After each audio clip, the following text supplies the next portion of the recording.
Testing 2, testing 1. I might be crazy, but I ain't dumb.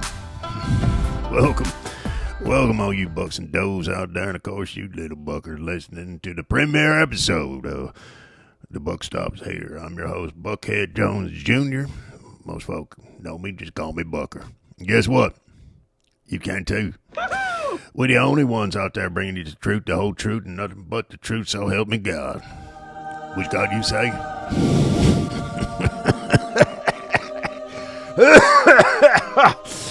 Come on now. You know. Now, for all yous out there know me, I bet you're asking yourself, now, Bucker, how in the H-E double fishing poles you get involved with a show like this? Ain't you just a country music singer? Well, sir, yep, I suppose I was. God, thank you for the earth, thank you for the heavens, my pickup truck boots and freedom of expression. Thank you for the football. Little bit had a good run there, but let me ask you this. When you fall off the back of a combine, get your throat run over by a crop divider, let's see how good you sound. God's drinking choice, God's drinking choice. Thank you for the beer. So, I wasn't singing no more, but I'd be coming in the studio helping Dan the Man with some rising talent, up-and-comers, and they sounded great. And all these people would be like, Bucker, you got so many opinions on stuff, and you talk like I think, but I'm afraid to say this stuff out loud on account of getting into hot water. Well, sir, then it hit me. Maybe I use my mangled voice to give those folk a voice.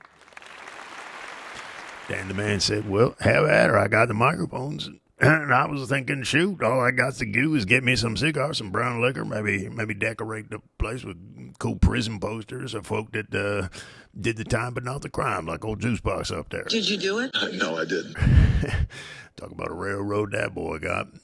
Juice should have always been on the loose if you ask me, but I ain't getting into that right now. Got me riled up. You got me started. I mean, the dang glove didn't even fit. How do you not acquit? But like I said, this is the first episode. I don't want to get too political. So it's going to be me talking, giving you my thoughts on stuff. And in the studio there is Damla. How you doing this morning, darling? I can't see you, honey bunny. Got to give me more than a thumbs up. Get on the mic there.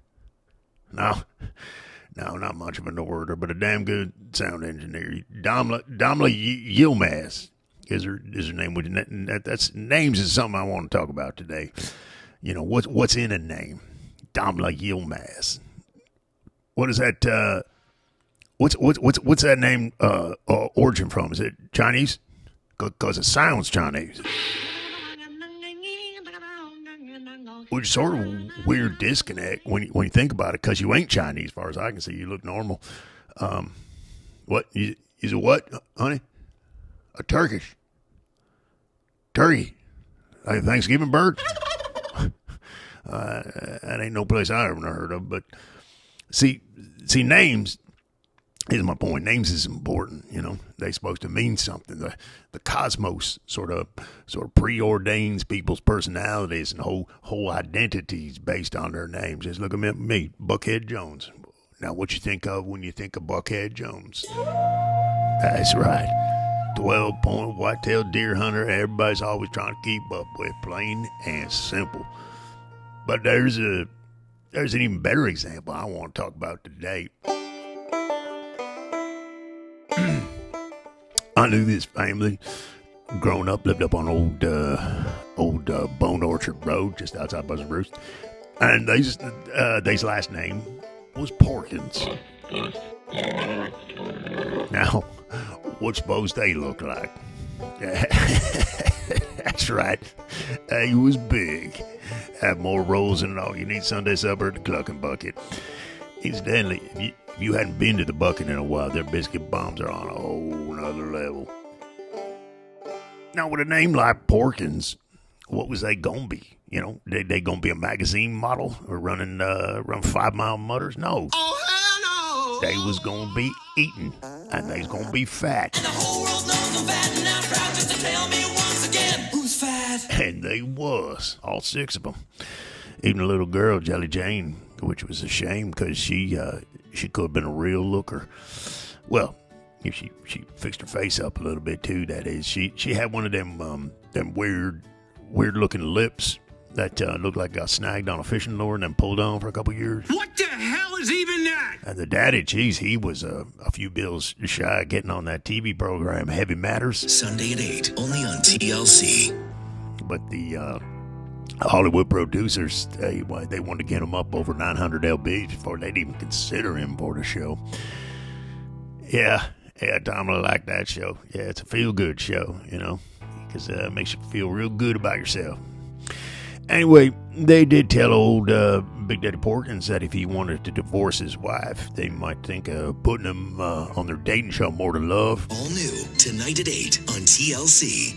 But that was a no-starter for him. He was a good Christian father and even better Christian husband. So, after the humiliation, he said, enough of this, I ain't living like this no more. And he committed himself to a strict regiment, eating $3 ice cream and grits and gravy for breakfast every day. Sometimes even third and fourth breakfast. He was gonna get on that damn show. So it was a real shame when his heart ruptured. That could have really changed his life, that show. Another example, Cassidy Ray. Hey y'all, you ready? Here we go. She was Cassidy was my on again, off again girlfriend, starting all the way back in 5th grade. We broke up that summer, but back together again in 7th and 8th grade, I think. Then second half of 10th grade, maybe. Pretty much all Christmas break at 12th grade, and then most of 13th and 14th grade too. Yeah, Cassidy Ray Biggins was her name. Get this, she spelled it big ones, Biggins, big ones. So again, let me ask you: do you think the universe was gonna make her some gold rewards member of the itty bitty you know what committee? No, sir. No, sir. She didn't have no little rascals. No, the universe wasn't going to let that happen. Let me tell you, without being too crass, she had the biggest honky burgers in all of Coldwood. Is that a fact? And I'm talking all natural triple F jumbo yummies. Big old party pillows. And naturally, that was her means to win in before it became her whole personality. But I'm not saying you can just sit back and ride on your natural God-given talent alone. No, sir. Cassidy Ray worked on her physicality. She got this gimmick where she could break beer cans in that old Mariana Trench of hers. And now she's making bank, dancing up at the Banana Creamery in Asheville. Goes by the handle Dariola. Put on a H-E double ding-dongs of a show if you get a chance to get up there and check her out. So, pursuant to that, one time we met up when she was dancing at the Burlap Sack up in Bluebonnet Ridge there. And one thing leads to another, one of those back rooms. And long story short, she done give me a less than desirable itch. Down you know where. So, after a few months of scratching out, but like nuts to this, I was going to see a medical man who specializes in that kind of thing, and you guess what his name was? That's right, Dr. Wiener. Ask me about my wiener. Now, what else is Dr. Wiener supposed to do in life except fix penises? I mean, I suppose he could sell hot dogs, but that'd be a waste of 4 to 8 years of medical school now, wouldn't it? What's that, Dan? Dan saying something. Get on the mic there, Dan. No, you don't want to be.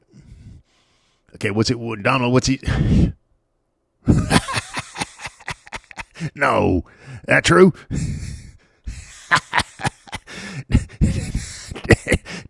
Dan just said he had a penis doctor too. Went by the name Dr. Wang.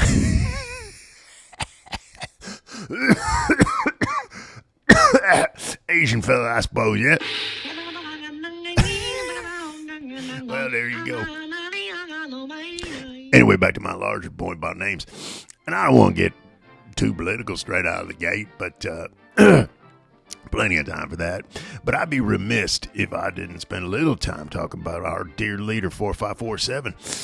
Now, I'm going to say his name for fear of demonetization or deplatforming or straight up retribution from the dark Sith Brandon himself. You are part of the Rebel Alliance and a traitor. Take it away. But I just want to take a look at that name for a second. Brandon.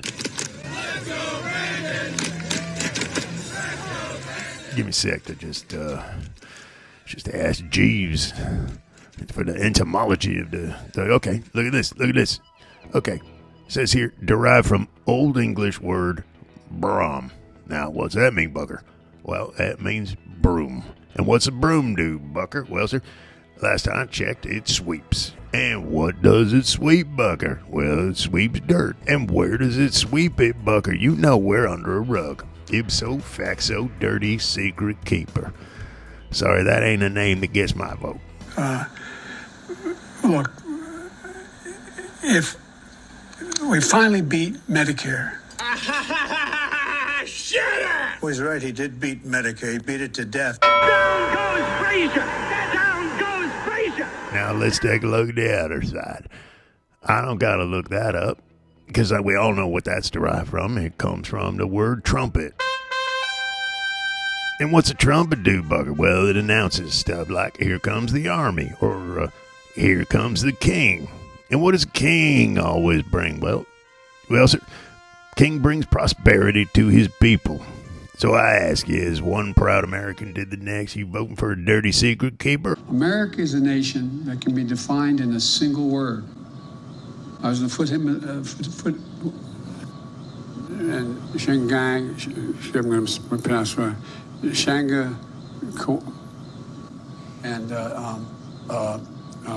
one, two. What am I doing here? For a fellow who's going to bring you golden wealth. We're going to win so much, you may even get tired of winning. Well, I think we all know the answer to that. So before you just go on your chit-chat, tic-tacs, whatever you want to be putting it out there, a man's name is a man's name. And if you got a name that you should be listening to, well, sir, you best listen. And that's where the buck done stop. I'm Bucker Jones Jr. See you next time.